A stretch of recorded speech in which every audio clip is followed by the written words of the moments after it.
घने जंगल के बीच से होते हुए सुनसान रास्ते पर एक गाड़ी आगे की ओर बढ़ती जा रही है। ये कहाँ लेकर जा रहे हो तुम मुझे? कुछ बताते क्यों नहीं? तुम ही हमेशा कहती रहती थी ना कि मैं तुम्हें कहीं बाहर घुमाने नहीं ले जाता, तो अब मेरे सरप्राइज के लिए तैयार हो जाओ। सुनसान रास्ते पर शांति के बीच रुक रुक कर जानवरों की डरावनी आवाजें सुनाई दे रही थी। सरप्राइज भी प्लान किया तो यहाँ इस जंगल के बीच? अरे पगली, ये हमारी मंजिल थोड़ी ना है। बस एक बार इस जंगल को पार करने दो, फिर देखना मेरा सरप्राइज हो सकता है कि तुम मेरा सरप्राइज देखकर मेरे प्रपोजल को एक्सेप्ट कर लो। आवेश, मैंने तुम्हें कितनी बार कहा है कि अभी मेरा इन सब बातों में इंटरेस्ट नहीं है। अभी मेरा फोकस बस मेरे करियर पर है। अवीश और रिया बात कर ही रहे होते हैं, तभी बाहर जोर से बारिश और तूफान आने लगता है। लो, अब रही सही कसर इस बारिश ने पूरी कर दी। इस बारिश ने तो मौसम को और भी रोमांटिक बना दिया है। ओह शट अप अवीश। तभी अचानक से अवीश गाड़ी में जोर से ब्रेक मारता है और गाड़ी झटके से रुक जाती है। ओह, क्या हुआ? तुमने गाड़ी क्यों रोक दी? वो देखो, बाहर रास्ते पर एक पेड़ गिरा हुआ है। गाड़ी यहाँ से आगे नहीं जा पाएगी। जी, ये क्या? अब हम आगे कैसे जाएंगे? हमें मदद के लिए किसी को बुलाना पड़ेगा। ये बोलकर अवीश अपनी जेब से अपना मोबाइल निकालता है और अपने दोस्त को फोन मिलाने लगता है। ओह शिट, यहाँ तो नेटवर्क ही नहीं आ रहा। अब क्या करें? अब और क्या, अब हमें बाहर जाकर किसी को मदद के लिए ढूंढना होगा। पागल हो गए हो क्या? बाहर देखा है कितना अंधेरा है। इसके अलावा हमारे पास कोई और रास्ता भी तो नहीं है। सारी रात यहाँ तो बैठे नहीं रह सकते ना। ईशा गाड़ी से बाहर आकर आसपास देखती है तो उसे वहाँ रुकने के लिए कुछ भी नहीं दिखाई देता। अब क्या करेंगे हम? कहाँ जाएंगे इस जंगल के बीच? डरो मत ईशा, थोड़ा आगे चलकर देखते हैं, कोई ना कोई तो मदद के लिए मिल ही जाएगा। अवीश और ईशा दोनों जंगल की ओर बढ़ने लगते हैं। थोड़े आगे चलने पर अवीश एक्साइटेड होकर बोलता है, अरे वो देखो, वहाँ रोशनी दिखाई दे रही है और थोड़ा धुआं भी उठ रहा है। लगता है वहाँ कोई रहता है। चलो वहाँ चलकर देखते हैं। Thank God. मदद मिलने की उम्मीद में दोनों उस दिशा की ओर आगे बढ़ने लगते हैं जहाँ से उन्हें रोशनी दिखाई दे रही थी। उस रोशनी के करीब पहुंचकर वो दोनों देखते हैं कि वहाँ एक पुराना सा होटल है। यहाँ कोई दिखाई क्यों नहीं दे रहा है? लगता है यहाँ कोई नहीं है। अरे कोई है यहाँ? अवीश के सवाल का कोई जवाब नहीं आता। वहाँ एक अजीब सा सन्नाटा था। तभी अचानक से अंधेरे के बीच एक बूढ़ा आदमी लालटेन पकड़े उनके सामने आ जाता है। कौन है इतनी रात को? अरे तुमने तो हमें डरा ही दिया। मैं शंभू, इस होटल का केयर टेकर। इतनी रात को जंगल में तुम लोग क्या कर रहे हो? वो जंगल के रास्ते पर एक पेड़ गिरा हुआ है, क्या कोई मदद मिल सकती है? हमें यहाँ से आगे निकलना था। इस समय मैं तुम्हारी कोई मदद नहीं कर सकता। हाँ, पर सुबह होने पर पास ही के गांव से कुछ लोग तुम्हारी मदद के लिए जरूर बुला सकता हूँ। रात भर इस जंगल में हम अपनी गाड़ी में नहीं रुक सकते। क्या तुम्हारे होटल में रात को रुकने के लिए कोई रूम मिल सकता है? हम रात भर यहाँ रुकेंगे? हालत देखी है इस जगह की। मुझे तो अभी से डर लग रहा है। हमारे पास कोई और रास्ता भी तो नहीं है। इस जंगल के बीच हमें कौन सा दूसरा होटल मिल सकता है? और फिर जंगली जानवरों से खतरा अलग। समझदारी इसी में है कि आज रात हम इस होटल में बिता लें और सुबह गांव वालों की मदद से पेड़ हटाकर यहाँ से आगे निकल लेंगे। ना चाहते हुए भी ईशा को अवीश की बात माननी पड़ती है और वो दोनों होटल के अंदर चले जाते हैं। बूढ़ा आदमी उनके रूम की चाबी लाकर उनको देता है और रूम की तरफ इशारा करता है। इस रूम का नंबर भी तो 13 है। इतना अशुभ रूम ही मिला था हमारे लिए। हमारा होटल बहुत छोटा सा है और यही अकेला ऐसा रूम है जहां 2 लोग एक साथ रुक सकते हैं। बस एक रात की ही तो बात है। कल सुबह तो हमने वैसे भी निकल ही जाना है यहाँ से। वो बूढ़ा आदमी उनको रूम के गेट तक छोड़कर वहां से चला जाता है। अभीश गेट खोलकर लाइट ऑन करता है। अभी बस लाइट को ऑन किया ही था कि अगले ही पल लाइट अपने आप ही चली जाती है और चारों तरफ अंधेरा हो जाता है। हाँ, ये लाइट कैसे चली गई? ये बोलकर ईशा अपने मोबाइल की लाइट जलाकर इधर उधर देखने लगती है। तभी एकदम से अंधेरे के बीच उसके सामने एक लड़का आ जाता है। वो लड़का एक स्विच को ऊपर उठाता है और लाइट ऑन हो जाती है। कौन हो तुम और यहाँ क्या कर रहे हो? जी मैं इस होटल के केयरटेकर शंभू का बेटा हूँ, सुनील नाम है मेरा। अरे यार तूने तो हमें डरा ही दिया। जी ये स्विच डाउन हुआ था, अब मैंने इसे उठा दिया है। अब लाइट बंद नहीं होगी और अगर आपको किसी भी चीज की जरूरत हो तो मुझे बुला लेना। सुनील के वहां से जाने के बाद अविश और ईशा दोनों साथ बैठकर टीवी देखने लगते हैं। जल्दी चैनल चेंज करो प्लीज। क्यों, क्या हुआ? ये भी कोई टाइम है हॉरर मूवी देखने का? मुझे पहले से ही इतना डर लग रहा है इस जगह पर। अविश चैनल चेंज करता है पर दोनों इस चीज को देखकर बहुत डर जाते हैं कि टीवी के हर चैनल पर वही हॉरर मूवी आ रही होती है। प्लीज बंद करो इस टीवी को, मुझे डर लग रहा है। चलो ठीक है, लो बंद कर दिया टीवी।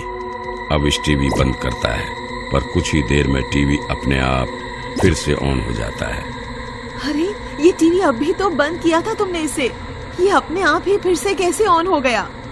रुको करता हूँ। अविश रिमोट से टीवी बंद करने की कोशिश करता है पर टीवी बंद नहीं होता। फिर अविश टीवी को बंद करने के लिए उसका मेन प्लग निकाल देता है। शुक्र है। चलो अब कुछ खाने के लिए ऑर्डर कर लेते हैं। हाँ भूख तो मुझे भी लग रही है।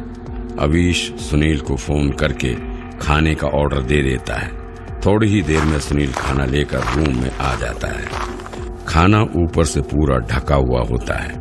तुम खाना प्लेट में डालो, तब तक मैं मुंह हाथ धोकर आता हूँ। ईशा जैसे ही खाने के ऊपर से ढक्कन हटाती है उसे वहाँ एक कटा हुआ सिर दिखाई देता है, जिसे देखते ही वो जोर से चिल्ला उठती है। अविश! ईशा के चिल्लाने की आवाज सुनकर अविश भागकर वहाँ आ जाता है। क्या हुआ? ईशा खाने की प्लेट की तरफ इशारा करती है। यहाँ किसी का सिर कटा हुआ पड़ा है। क्या? वहाँ तो बस खाना ही पड़ा है। वो खाना नहीं है, वहाँ उस ढक्कन के नीचे किसी आदमी का सिर पड़ा हुआ है। अविश खाने के ऊपर से ढक्कन हटाता है और देखता है कि वहाँ प्लेट में खाना पड़ा होता है। तुम भी ना, कहाँ है कटा हुआ सिर? आंखें खोलो और देखो। वहाँ प्लेट में खाना पड़ा देख ईशा चौंक जाती है। हाँ? ये क्या? अबे तो यहाँ किसी का कटा हुआ सिर पड़ा हुआ था, मैंने अपनी आंखों से देखा था। तुम आजकल हॉरर मूवीज कुछ ज्यादा ही देखने लग गई हो। चलो अब जल्दी करो, बहुत तेज भूख लगी है मुझे। ईशा इस बात से असमंजस में पड़ जाती है कि आखिरकार उसके साथ ये क्यों हो रहा है, क्योंकि उस रूम में कोई भी कटा हुआ सिर या खून के निशान तक नहीं थे।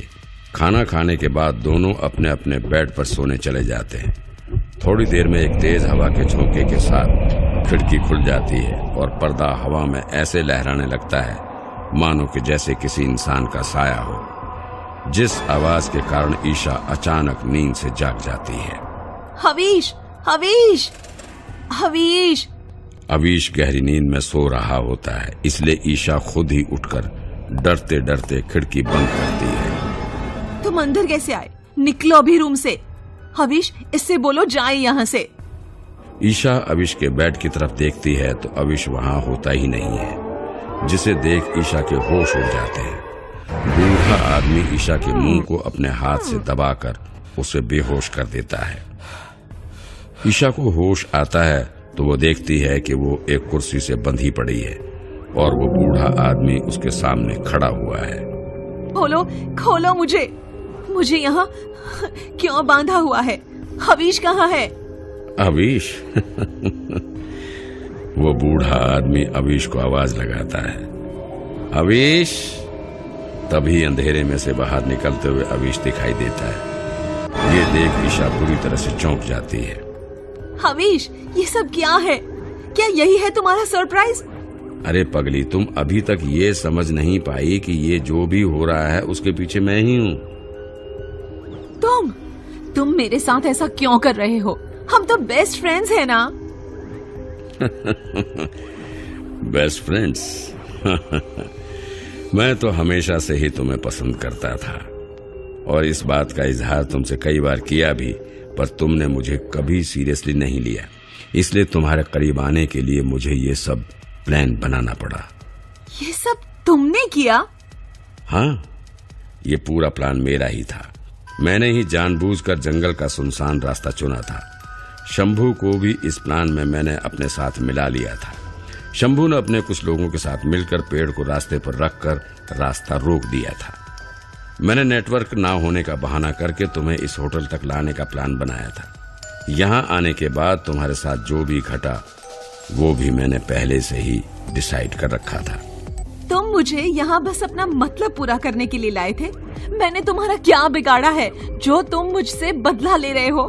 मैं तुम्हें कभी किसी और के साथ नहीं सोच सकता, पर तुमने मेरे प्यार की कभी कदर ही नहीं की। ये पागलपंती छोड़ो और मुझे खोलो।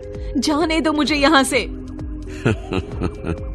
तुम्हें क्या लगता है इतनी मेहनत करने के बाद मैं तुम्हें ऐसे ही जाने दूंगा? अब तुम्हें मेरी होने से कोई नहीं रोक सकता। अवीश ईशा की तरफ बढ़ ही रहा होता कि एकदम से रूम की बत्ती गुल हो जाती है। अरे ये लाइट कैसे चलेगी? शंभू देखो जल्दी।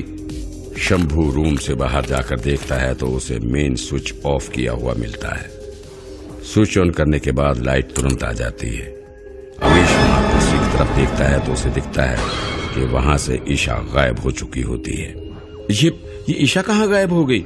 वो देखो, वो भाग रही है गांव के दूसरे रास्ते की तरफ। अवीश दरवाजा खोलने लगता है पर दरवाजा भी बाहर से लॉक होता है। वो दरवाजा तोड़ने की कोशिश करने ही लगता है कि दरवाजा अपने आप ही खुल जाता है। दरवाजे के दूसरी ओर सुनील खड़ा होता है। सुनील, तुमने दरवाजा बाहर से बंद किया था? तुमने मदद की ईशा के भागने में? मैंने बाहर खड़े होकर अवीश की सारी बातें सुन ली थी, इसलिए ही मैंने लाइट ऑफ करके ईशा को भगाने में मदद की। अब वो तुम्हारे हाथ नहीं आएगी। भाग गई वो यहाँ से। अवीश हड़बड़ी में बाहर की तरफ भागता है। ईशा भागते हुए जंगल के दूसरे हाईवे तक पहुँच जाती है जहाँ से गाड़ियाँ भी निकल रही होती हैं। ईशा कई गाड़ियों को हाथ का इशारा करके रोकने की कोशिश करती है, पर एक सुनसान हाईवे पर जंगल के बीच इस हालत में लड़की को देखकर कोई भी रुकने की हिम्मत नहीं करता। अवीश भी उसका पीछा करते हुए हाईवे तक पहुंच जाता है। किसी तरह से हाथ देकर ईशा एक गाड़ी को रुकवाती है और उसमें बैठकर अवीश के हाथों बचकर भागने में सफल हो जाती है। अवीश ईशा की गाड़ी के पीछे पीछे भागते हुए उसे आवाज मारता है, ईशा, ईशा। तभी दूसरी ओर से एक तेज रोशनी आती है और एक जोरदार आवाज अवीश का एक्सीडेंट हो जाता है। आई होप गाइज आपको आज की कहानी पसंद आई होगी।